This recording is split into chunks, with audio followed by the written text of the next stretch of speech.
கோவை நாடாளுமன்ற தொகுதி திமுக வேட்பாளர் கணபதி ராஜ்குமார் ரத்தினபுரி, கண்ணப்பன் நகர், சங்கனூர் உள்ளிட்ட பகுதிகளில் வாக்கு சேகரிப்பில் ஈடுபட்டார்.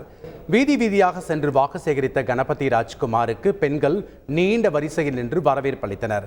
தொடர்ந்து பேசிய வேட்பாளர் கணபதி ராஜ்குமார் தான் உள்ளூரை சேர்ந்தவன் என்றும் கோவை மாநகராட்சி மேயராக இருந்துள்ளதாகவும் தெரிவித்தார்.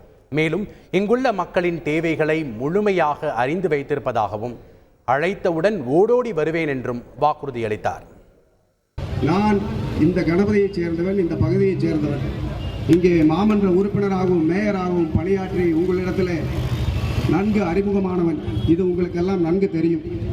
உங்களுக்கெல்லாம் என்ன தேவை இருக்கிறதோ, என்ன குறைகள் இருக்கிறதோ, இந்த குறைகளை எல்லாம் எவ்வாறு எங்கே பேச வேண்டும் என்று சொல்லி அதற்கான நிவர்த்திகளை தேடி கொண்டு வருவோம் என்று உங்களுக்கெல்லாம் தெரியும்.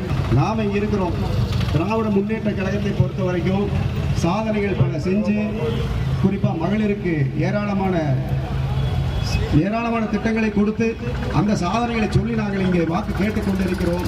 நீங்கள் கூப்பிட்ட குரலுக்கு நான் என்னென்றும் ஓடோடி வருவேன் என்று சொல்லி வாய்ப்புக்கு நன்றி கூறி விடைபெற்றுக் கொள்கிறேன். நன்றி, வணக்கம். செய்திகளை உடனுக்குடன் தெரிந்து கொள்ள உடனே சப்ஸ்கிரைப் பண்ணுங்க.